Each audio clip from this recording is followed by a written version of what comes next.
Oke teman-teman, ini materi yang ketiga masih soal mengenai perbedaan WordPress.org dan WordPress.com ya teman-teman ya.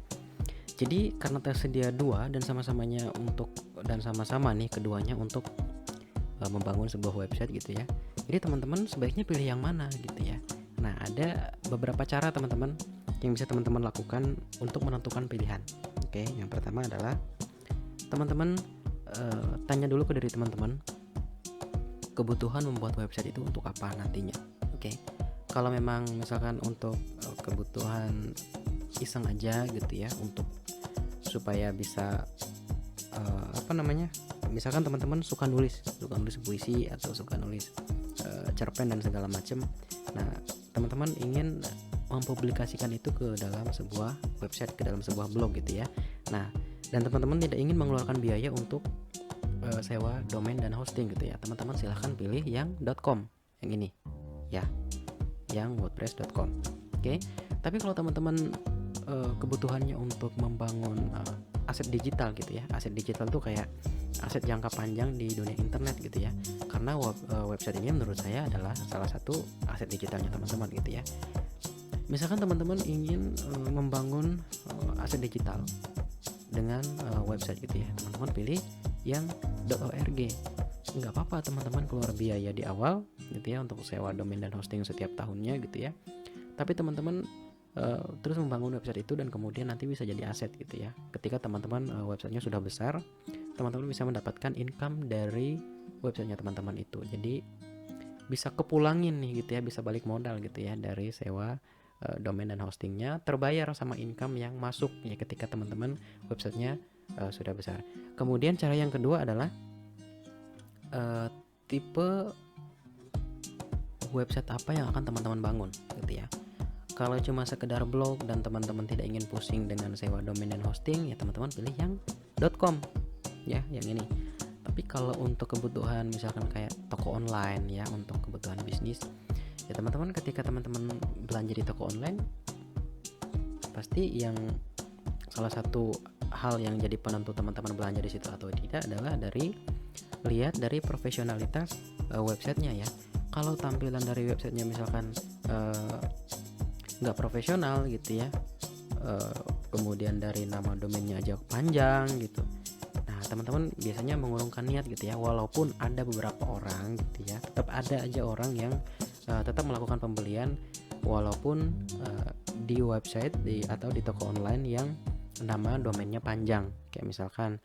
Nah misalkan ya, kalau dilihat dari segi profesionalitas, misalkan teman-teman ingin membeli sesuatu, misalkan katakanlah ingin membeli kipas angin gitu ya. Nah kebetulan saya punya website nih, saya sebagai pebisnis gitu ya. Saya punya website dengan nama www.belajarblogonline.com. Kita anggap saja website saya ini menjual kipas angin gitu ya. Nah kemudian teman-teman punya pilihan lain gitu ya. Jadi ada dua pilihan, saya kasih dua pilihan gitu ya. www.belajarblogonline.wordpress.com. Nah teman-teman, nah keduanya ini sama-sama toko online, sama-sama menjual kipas angin gitu ya. Nah tapi ketika teman-teman seorang pembeli gitu ya, mana yang akan teman-teman pilih gitu ya. Kalau saya pribadi pasti saya pilih yang domainnya menggunakan self domain atau dia yang berbayar domainnya gitu ya. Yang tadi, yang sisi yang pertama, yaitu www.belajarblogonline.com. Kenapa?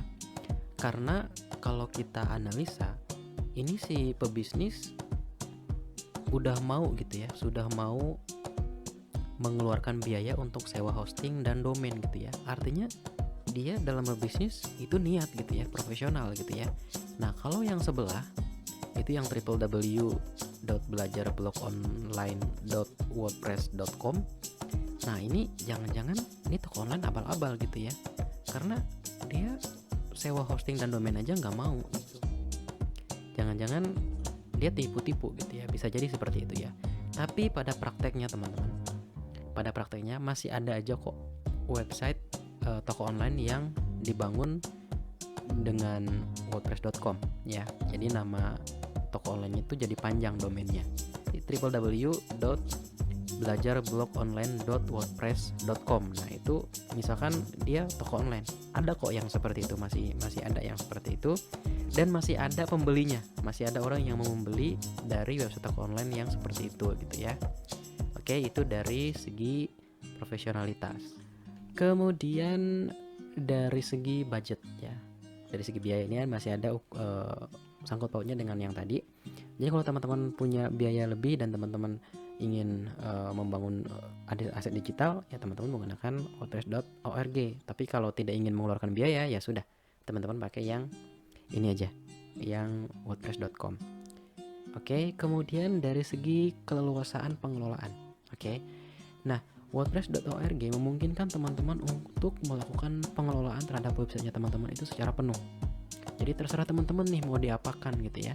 Tapi kalau di wordpress.com ini terbatas teman-teman ya. Ini menu-menunya aja cuma segini. Nih untuk menu-menunya. Oke. Nah, kalau di wordpress.org ini kita lihat dulu ya my site-nya. Oke, sebentar. Oke. Ini ke dashboard untuk nulis. Oke. Untuk artikelnya masih 0, saya belum bikin. Kemudian saya harus dikoneksikan dulu ke Jetpack-nya katanya gitu ya. Oke. Nah, kalau di wordpress.org, nah ini ada banyak tuh teman-teman fiturnya. Ya, menu-menunya ada banyak. Tuh ada banyak teman-teman ya. Nah, teman-teman bisa menginstal plugin-nya. Kemudian di sini saya menggunakan plugin Ultimate Member untuk membangun website ini, member area BBO untuk kebutuhan membership-nya. Oke. Jadi balik lagi, kalau teman-teman ingin mengelola website itu secara penuh lebih leluasa gitu, gunakanlah wordpress.org. Tapi kalau ingin yang biasa-biasa aja, ingin yang simple-simple aja, yang langsung jadi, nggak perlu ngapa-ngapain gitu, ya gunakanlah yang wordpress.com gitu ya teman-teman ya. Nah, kita jelaskan lagi. Ini kan ada dua website nih, ada wordpress.org dan wordpress.com gitu ya. Nah, di wordpress.org ini website ini menyediakan aplikasi WordPress-nya untuk di-download. Nah, ini teman-teman. Nah, kemudian ketika teman-teman download ini ya, kita lihat. Nah, ini kan udah sampai ke 5.5 nih versinya. Nah, teman-teman download ini kemudian nanti di-upload ke hostingnya teman-teman. Jadi di awal kan kita sudah bahas mengenai hosting ya. Jadi hosting itu kayak sebagai tempat untuk teman-teman menaruh file-file hasil download ini dan diinstal di sana. Intinya aplikasinya itu butuh tempat untuk diinstal gitu. Kayak contohnya kita punya aplikasi PowerPoint. Oke. Aplikasi Microsoft Office PowerPoint gitu ya. Nah, itu kan membutuhkan laptop untuk menginstal itu gitu ya. Nah, begitu juga dengan aplikasi WordPress. Dia membutuhkan tempat untuk diinstal di sana. Nah, makanya kita membutuhkan hosting gitu ya. Nanti ketika ini di-download terus kemudian di-upload ke hosting teman-teman, lalu dilakukan penginstalan, nanti tampilannya akan seperti ini. Gitu ya. Jadi itu bedanya antara situs ini dengan situs yang .com. Kalau di situs.com ya sudah, ini saja tampilannya seperti ini. Nah, teman-teman nanti mengelola websitenya di sini. Oke. Nah, kalau yang ini teman-teman tidak bisa mengelola websitenya di sini. Tapi teman-teman harus mendownload aplikasinya, kemudian di-upload ke hostingnya teman-teman, baru kemudian diinstal. Setelah diinstal nanti tampilannya akan seperti ini. Nah, di sininya jadi nama domainnya teman-teman, ya. Kalau di sini kan nama domainnya nih masih yang ini. Oke. Nah, itu dia. Jadi teman-teman sudah paham ya, sudah tahu cara menentukan mau pilih yang mana, mau yang .org atau yang .com. Oke. Kalau teman-teman pilih yang .com, kita bisa lanjut materi berikutnya. Tapi kalau yang kalau teman-teman pilih yang .org, kebetulan di member area BBO ini kita fokus membahas mengenai WordPress.org. Tapi kalau teman-teman ingin mempelajari keduanya, itu lebih bagus lagi. Teman-teman silahkan bikin yang wordpress.com dan bikin juga yang wordpress.org gitu ya teman-teman. Oke, itu saja untuk materi kali ini. Kita lanjut di materi berikutnya.